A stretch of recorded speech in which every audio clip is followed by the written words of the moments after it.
attending our first Maximizing Value conference. And we've been making a joke on our team that, it's been our desire to provide the best content possible to our dealer friends to help them make good decisions for their futures, share with them the information that we have that might be helpful. So hopefully we're going to have the maximum best content here for you. And I think we all already appreciate that we've already gotten the maximum number of steps that we want to take before we go to any meeting. NADA was kind enough to allow us to have an event in the Win for our first year. So we're very grateful for that. And Mike Stan's going to be here later.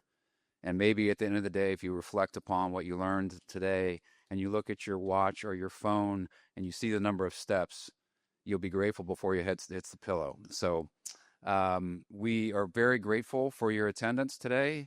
I want to thank my team for working hard to put on the conference. It's no small feat. And we've had the pleasure, all of us working in the automotive industry. We love the product. We love the customers. I've been part of automotive for 30 years. I think I saw Don Reese in the audience earlier today. Don, it's 30 years this year, I think we first met. And so what I really love about coming here is the people. And we serve auto dealers, and many auto dealerships are now owned by the public companies, and we have strong relationships there. Most of our clients are families, and we really enjoy the interaction that we have with those folks that are interested in buying, and sometimes when it comes to their point, they're interested in selling. So the relationships that we've created over the years, we value a lot. And so thank you for coming and spending your time here versus another conference that you could have attended. And this conference is really intended for folks that are interested in growing their group, so consolidation, and then also improving the dealerships that they already have. So those are the two focuses of this conference: improving what you have and investing more wisely. So I'd like to introduce our first speaker. Steve Greenfield's coming to us, the founder of Automotive Ventures, which is an investor in early stage auto tech companies. I think you're now in your third fund, Steve. Is that right? And he's going to tell us about AI. Please give him a nice warm welcome. I've got my mic. Remember that. You can get that for questions. Yeah. I think my mic works here, right? People can hear me? Great. Well, Alan, it is an honor. It's always nice with these things to say you were at the first one. And in 20 years, we'll both have a little bit more gray hair. Maybe you'll ask me to be back up. I'll be like on my walker by then. But it's an honor to be here. Thank you. It's a daunting audience. This is, I think I'm presenting 8 times. This is my 4th presentation already this week. I was out here for AFSA, and this by far was the one I was looking forward to the most, largely because of the content. So did you want to walk through the agenda here? I guess he was going to, but forget that. We'll get right in. Largely because of this, I've been talking to Alan about this topic for a while, and you're about to walk onto the exhibit floor at NADA. And no offense to vendors, but you're already, I'm sure, numb to the AI pitches. And if you aren't, you're going to be, by the end of this week for sure, that every vendor is going to be professing to have something AI related. I want to take a different approach, an approach that potentially could hit you in a positive way in your pocketbook. So what I'm going to do here, as Alan said, we've made now 55 investments in 5 years, and there's hardly any, maybe none, or early stage companies that are innovating in the dealer facing space that we don't see and we don't have a chance to invest in. That's part of what we're trying to build from our brand. But I'm going to unveil a little bit about our thesis area and why we think AI can impact dealers in a different way that can drive more profitability for you overall. And I'm gonna not bury the lead, as I've been taught. We're going to come back to this at the end, and you may roll your eyes. But before you roll your eyes, give me the 28 minutes to build my thesis in terms of how, per dealership location, AI is going to give you an opportunity in the short to midterm to create this amount of wealth per location, bookended, depending on how aggressive you want to be and how you want to adopt it. So now that I've given you the punchline, let me rewind the tape a little bit. Where's Eric? Eric, you in here somewhere? Maybe he's out front. Eric helped me pull together the presentation this weekend with a lot of good data that you're about to see. I'm sure that he wouldn't even know what this is, but for many in the audience, we're going to try to rewind the tape I have fond memories of this fiasco back in the day. So let me just level set around AI, because AI is a buzzworthy term that's thrown around a lot. And I'll try to provide a framework that's easy to digest that might be helpful for you in the future. And that's really around these three areas, right? So on the far left, this is the ChatGPTs, OpenAI's, Anthropic's, the tools that I guess most people I hope have used. Who has used ChatGPT at this point? Great, good to hear, good to hear. Be important for today's conversation. And this uniquely has the opportunity to, in the early stages, build productivity gains for your employees. Anyone's in front of a screen, be it a phone, a laptop, or a desktop computer, build productivity gains for all of your employees, which should naturally mean that we get throughput benefits from every single one of your employees that's doing repetitive tasks in front of a screen. On the far right, the promise of robotics, and this is the Boston Dynamics robot that just 3 weeks ago here in Las Vegas at CES.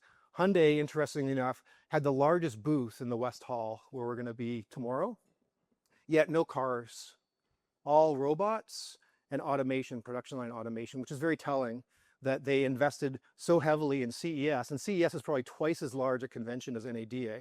So it's a monster convention that runs over into many hotels. Yet Hyundai, the largest exhibitor at CES, had no cars in the booth at all. So it's very telling. But these robots, whether you believe this human form is going to catch on like Elon Musk believes, or they'll look like something different, uniquely provide the opportunity to disrupt the blue collar workforce, right? Hyundai and many of the Chinese automakers are saying we're going to have quote unquote dark factories where you'll never have to turn the lights on because there won't be any humans in the factories. And these robots will be able to work tirelessly 24/7 and churn out whatever we're churning out, be it TVs or phones or cars in this case. And so on the far right, you're looking at potential efficiency gain and or disruption for blue collar workers. And in the middle, who's been in a Waymo? Okay. There are Zooxes here, if that's the plural of Zoox, the Amazon funded bread box looking car. If you get a chance, they're going from hotel to hotel. I would highly encourage you to step into an autonomous vehicle. Know thy enemy and know what you're dealing with. It's shocking. I won't say much more. We could talk to the people that have ridden in Waymos, but your before and after perspective on autonomous vehicles, once you take the first one, will be shockingly different, And in dense urban areas, you're going to start to see adoption. And the real breakthrough here will be if they can drive the cost per mile down to something lower than ownership, then we will find consumers who, in America, the average household has 1.9 cars in their driveway or their garage. You may see in dense urban areas in the next 5 years, consumers start to substitute at least that second car in some cases for these autonomous vehicles if we can drive the cost per mile down enough. So the only other thing I'll say about AI today is this. I've lived through all of these technologies, and at the moment, it was very easy to dismiss them.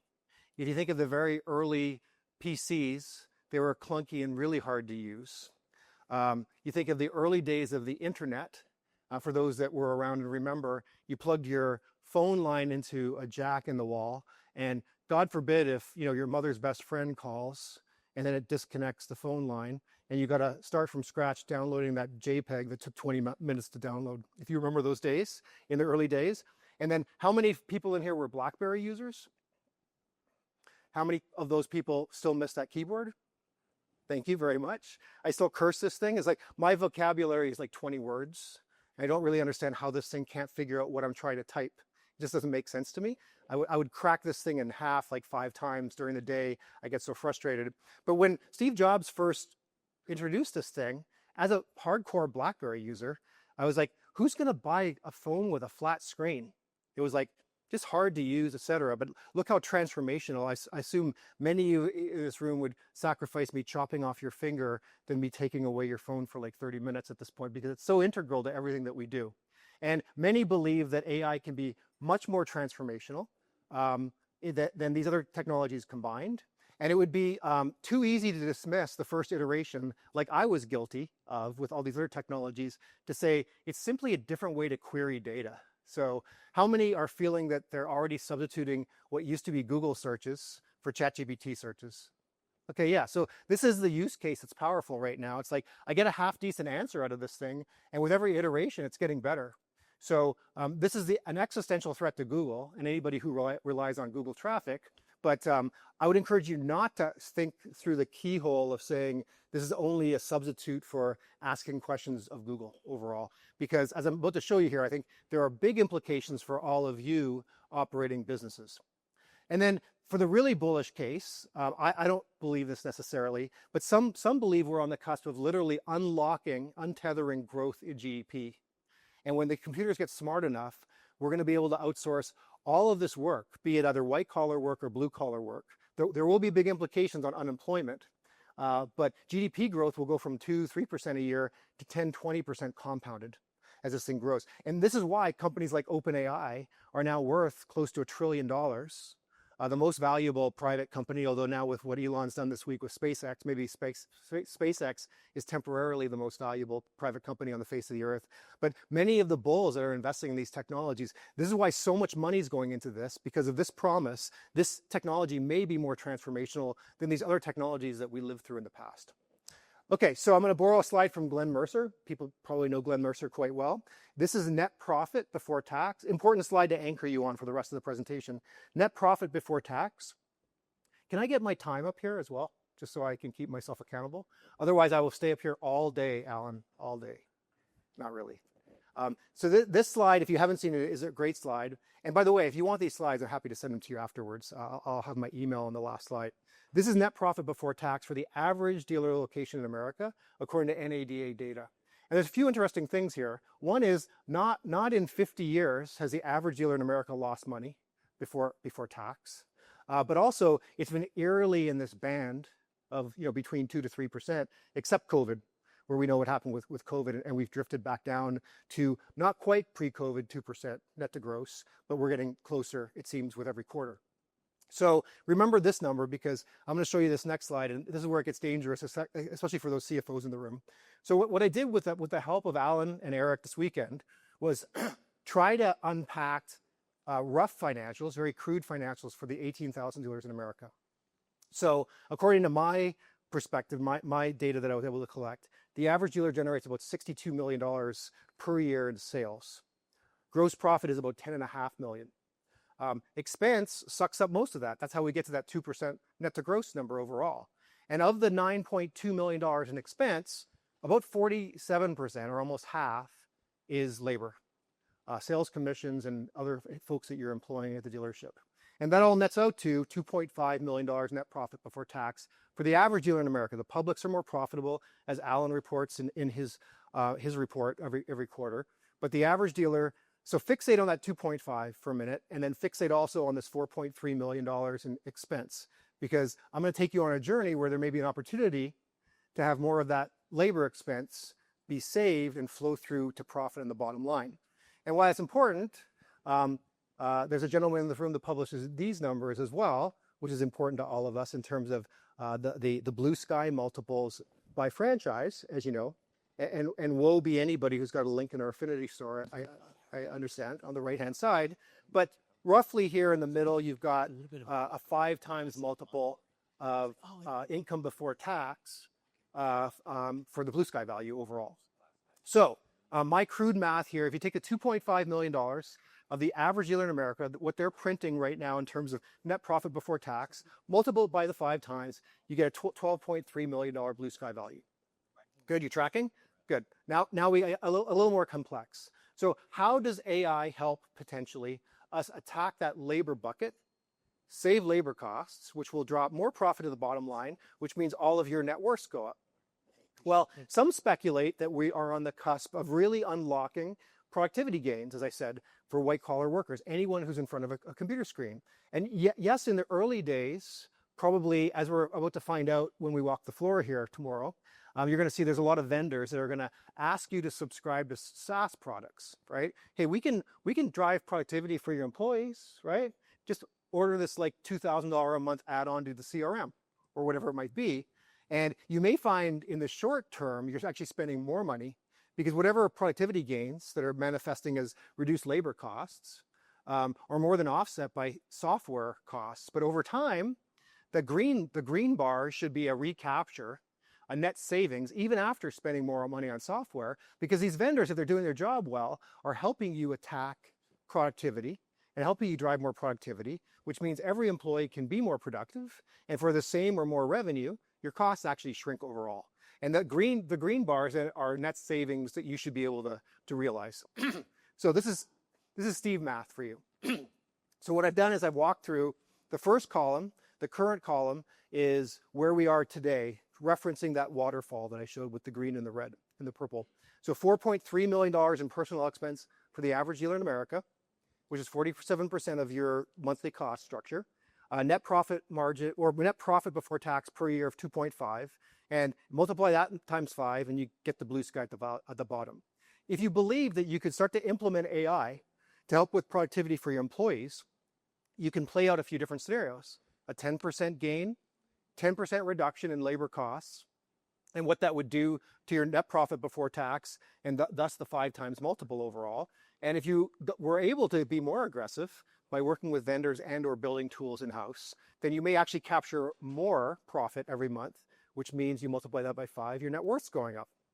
But it actually gets better because I don't think that the biggest opportunity is necessarily on the cost side of the house. I think that the secret is that for those dealers that do want to adopt early and want to get more aggressive, I think there's an opportunity to leverage some of these tools to gain market share.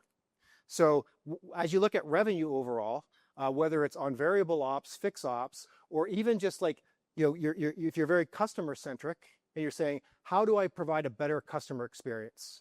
For example, the first iteration of these AI tools that I'm hearing from owners, I'm sure many in the room here are experiencing this, is that you pay $2,000 or $3,000 a month for some AI tool to answer all my phone calls.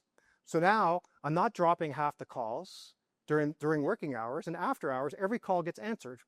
And when you look at the data from these companies that are diagnosing like the context of these calls, most of them are just consumers saying hours of operation.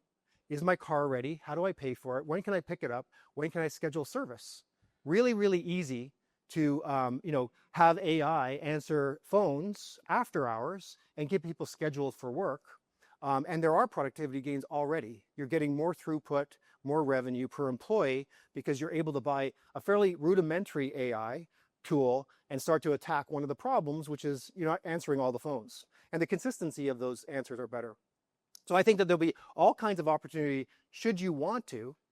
You can attack also on the revenue side, and then you get a flywheel effect, right? Clearly, if you are able to conquest sales, new, used, ROs in your local market more effectively than you have in the past by using some of these tools, and at the same time, you're able to slowly but surely enable your employees to be more effective and drive costs out of the bottom line, then you have this opening mouth of margin, right, that passes even more profitability to the bottom line. And then I would hypothesize, and I would lean on maybe the folks in the room here that are backed by private equity, that as a class, the whole class becomes more attractive if 18,000 dealers stop printing $2.5 million profit a year, but start printing $4 million profit a year. And we go from 2% net to gross to persistently across all dealers 4% or 5%. And I think this is how I think the next 5 years will play out. The rising tide here will rise for everyone, because even if you don't believe a word I say, but you start going to 20 group meetings and you start realizing there are dealers in the room that are starting to use some of these tools and they are generating more profit in certain departments, you're going to clue in. You're going to be like, well, I got to get on the bandwagon. And the good thing is, on the cost side, I think every dealer in America can implement the same tools and get the same benefit in terms of driving more productivity per employee. On the revenue side, I don't think that's the case. I think to the victors go the spoils of war. I think some dealers out there probably are already figuring out that they can start automating processes, provide a better CSI to consumers, and start absorbing market share, either in fixed ops or variable ops. But this is a zero-sum game. So I don't suspect that AI is going to increase new car sales per year or used car sales per year or magically increase the number of ROs that are being done by consumers in the US. So on the cost side, I think every dealer in America is eventually going to be more profitable because they're going to figure out ways to use AI to drive productivity gains for their employees. On the revenue side, just to reiterate, the early adopters are going to be able to steal market share from you if you don't want to attack them first. And I think that will be what we see play out on the revenue side, is the early adopters do get a benefit. So that's great for me to stand up here and talk about all this stuff theoretically, but how would I start if I were you? And like always in life, I like to think about a roadmap of light, medium, and heavy, right? You can start wherever you want. You want to go directly to heavy, choose your own adventure. But I would think of it as this. So today, how many of you in the audience believe that your employees are using ChatGPT in some capacity? Okay, that shouldn't necessarily make you happy, because they may be uploading documents and such that they shouldn't be. That's another topic entirely. But yeah, I mean, anyone who didn't raise your hands, you're wrong. I am certain there are people either handling leads or in your marketing department that are definitely using these tools today. Because if I'm a 24-year-old kid, I am finding as many shortcuts as possible, and I'm using as many of these tools to make my life as easy as possible. And I think that's the way you should be thinking about this, right? So now we're talking about every employee that's doing any repetitive tasks getting a 10%, 20% productivity gain.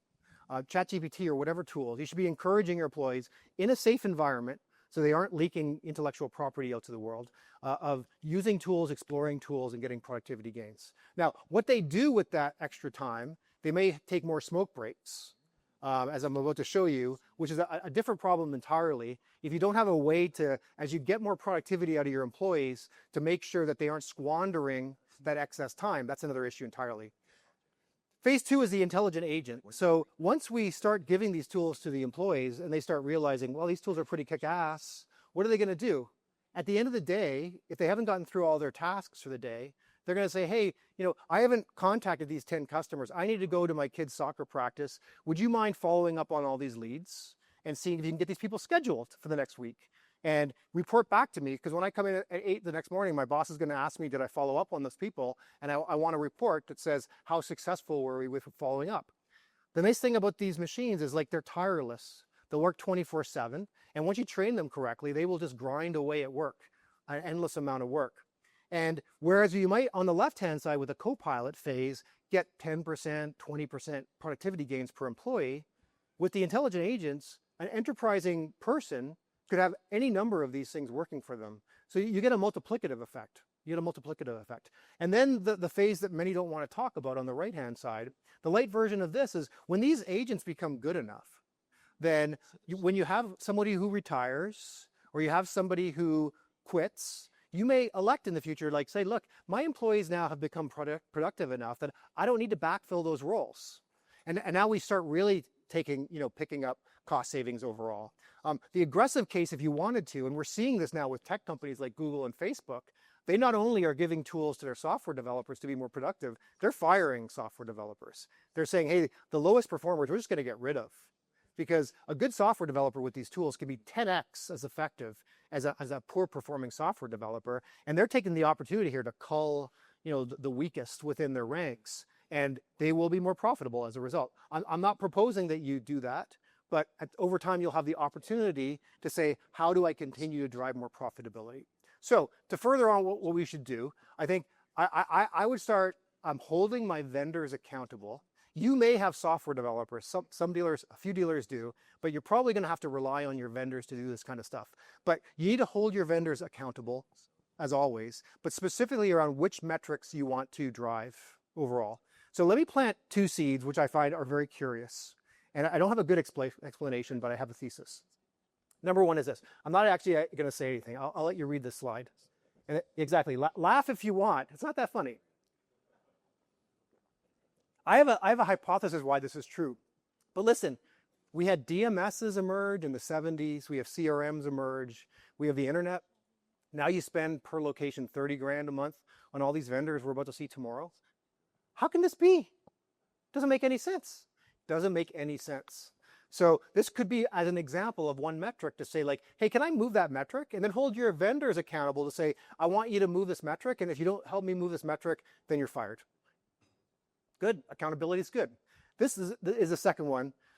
So if I go back to the beginning of the internet, these are NADA numbers, the average dealer, all of you on average, was spending $300 per car sale in advertising.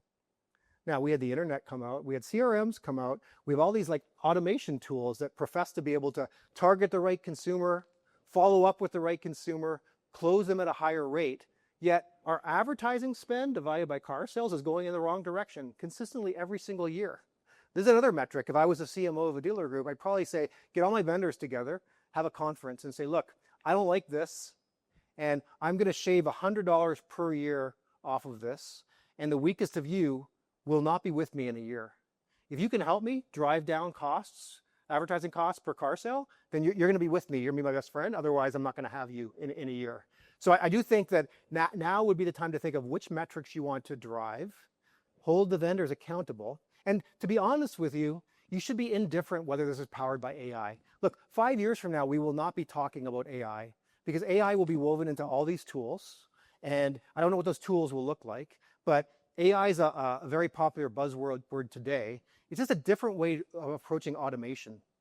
And it shouldn't matter to you how your vendors are going to achieve these goals and drive more efficiency per employee. Just make sure that you're focused on this, because if you aren't, other dealers will be. So the interesting thing for me, and really what sparked this conversation with Alan, was this. I think there's this unique opportunity for Alan and his team to help dealers well in advance of selling their stores to say, look, let's implement some of these things, pull some of these levers, drive more profitability. I'm certain that when you sell your stores eventually, whenever that is, you'd like to be generating more consistent, provable profit and have a higher multiple when you sell. And then I've never met a dealer once. I don't know how this can be, because there can't be more than 50% of the stores in America that are underperforming. But I've never met a dealer once who doesn't buy underperforming stores. So pretty awesome that there's so many underperforming stores out there. But listen, this is the same thing. What's your 90-day plan post-acquisition? It should be to say, look, there aren't any sacred cows when you buy stores, I'm assuming. Now it's time to let's pull levers. Let's figure out how aggressive we want to be with driving out cost or stealing market share from my competitors. Ideally, if it's a sleepy operated store, then you should take that opportunity to say, can I really focus on taking out costs in terms of driving more productivity for my employees and driving more profitability overall? So if you get the reference, you can choose to take the blue pill. Status quo is okay, actually, because I think you're going to see all this play out and you'll be able to adopt best practices from other dealers. But I do think, especially on the revenue acceleration side, there is the opportunity to take the red pill and pop out of the matrix, see reality, and then go deep. And I do think, as I said, not so much on the cost side. I know repeating myself here, but I do think if you wanted to conquest variable ops, fixed ops, there is this opportunity right now to be embracing some of these AI tools, to be stealing market share in your local markets. And that won't last, because if you don't capitalize on that opportunity, other dealers will. And then, as a very wise man who's against the wall here likes to say, the best time to plant a tree was 20 years ago, the second best time is now. I think there is a unique opportunity to ride this wave with all the uncertainty, this AI wave, and try to figure out how we can help you pull levers to drive more profitability, increase your net worth. Is that good, Alan? There you go. And I have 2 minutes and 15 seconds left. So I think we do have time for questions, and I'll do my best to field them. And feel free to launch some zingers at me if you'd like. And then we got a mic over here. Any questions? Dinos. Yes, I have a question. So talk a little bit about personal here. It's also or daily advertise or big project. That's what.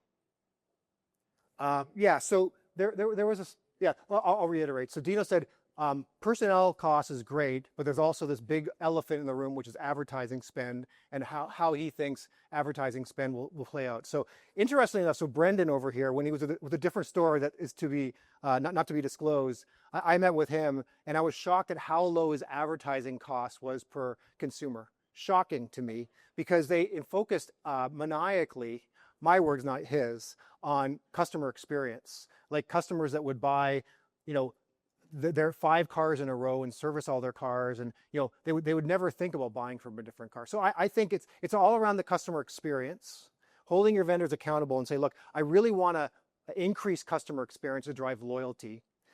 In your markets, you capture a certain amount of vehicles in operation, but you lose a lot. You lose a lot to independent dealers. John has a great slide where he shows how much revenue and profit is being generated by independent shops, and this opportunity to pull more of that work above the waterline on the iceberg. It's a great slide. Hopefully he shows that slide today. But Dinos, I think it's all about customer experience and getting in front of these customers and figuring out ways to provide them just a better experience that other dealers or independent shops are providing. Other questions? Where do you see dealers inserting AI? For instance, we are putting it in our service BDC, but there's no, without customer facing, I can't replace service advisor. They can't replace salespeople without optimizing the experience. Yep, great question. So I'll reiterate the question. So where should we be thinking about implementing AI? She's implementing AI right now within BDC service BDC, but other areas like customer-facing roles like salespeople, service advisors, et cetera, more challenged in terms of figuring out how to layer in AI.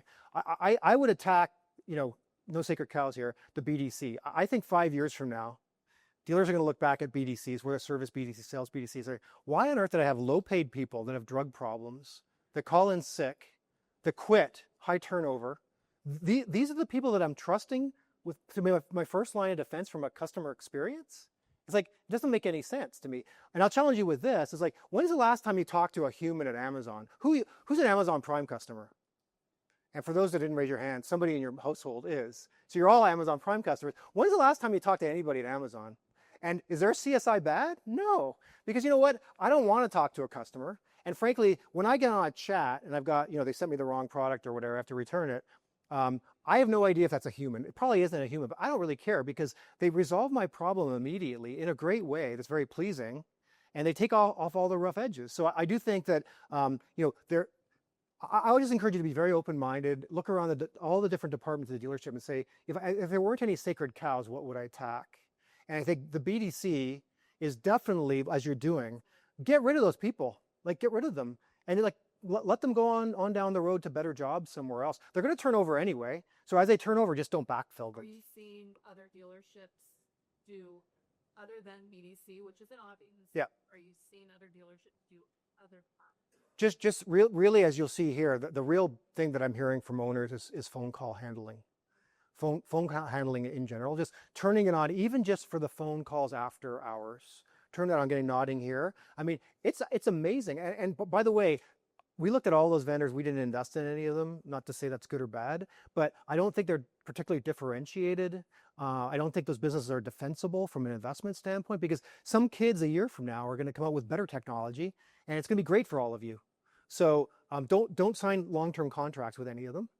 But I do think that technology is just going to keep getting better and better. And just turn on phone call answering after hours, and you're going to start generating revenue. And by the way, CSI goes up, because what's the most frustrating thing for a consumer? They call your dealership and they can't get someone on a call.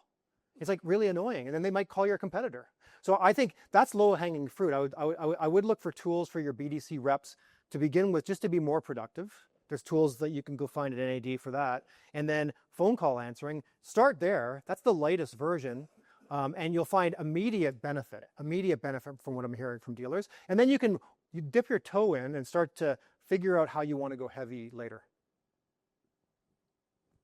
I got one more. Don. Do you see, will the DMS be an enabler of this, or the boat anchor? Yeah. I mean, we're amongst friends and there's no vendors in here except for Aaron. So you can play your ears. Yeah, I mean, look, what we've seen evolve over the last 20 years is this constellation of applications outside the DMS. The DMS provides a good function, good in air quotes, accounting, OEM integrations, these kinds of things. But for the most part, the DMS providers are threatened by entrepreneurs who are innovating. They make all of you pay integration fees that are onerous multiple times over and over, right? You know the story. I'm not telling you anything you don't know. And the DMSs are so big now, they're like the Titanic. In some cases, we wish they would sink, maybe, but they move so slowly that the only way that they can quote unquote innovate is to acquire companies, which is great for investors like me. My whole thesis is that Reynolds, Cox, CDK will buy our companies eventually. It's just really, really hard. Aaron, I'm sure, has lots of stories, but it's really, really hard. I was 15 years at Cox. It was really, really hard back then for us to innovate anything, to germinate a new idea. The only idea that they really ever started from scratch was Chip's company, right? Chip Harry started Auto Trader, and that was the one example of them having success germinating something from scratch. So I think that the DMSs will continue to will struggle. They'll be threatened. And I think even more so now that, you can have employees that can quote unquote vibe code applications, that if you have the integrations in the DMS, you will literally at your dealership be building customized software. It'll be pretty good. It'll be very focused on delivering certain functions. But if you have pain points, mark my words on this, if you have pain points and your DMS isn't responsive and isn't building stuff that you want, within 18 months, you'll be able to say, forget it, just give me an API, I'm gonna go build it myself. And if you don't give me the API, I'm just gonna cancel you. And that all is gonna play out, I think, very, very quickly here, which is all very good. We're gonna put power back into the hands of dealers overall, I think. We're good? Am I gonna get yanked off the stage here? Okay, that's my email address. If you'd like a copy of this presentation, happy to be a thought partner with any of you around this stuff anytime that you want. And good luck on the exhibit floor. Go push and prod on your vendors a little bit and see what they can do for you. Thanks.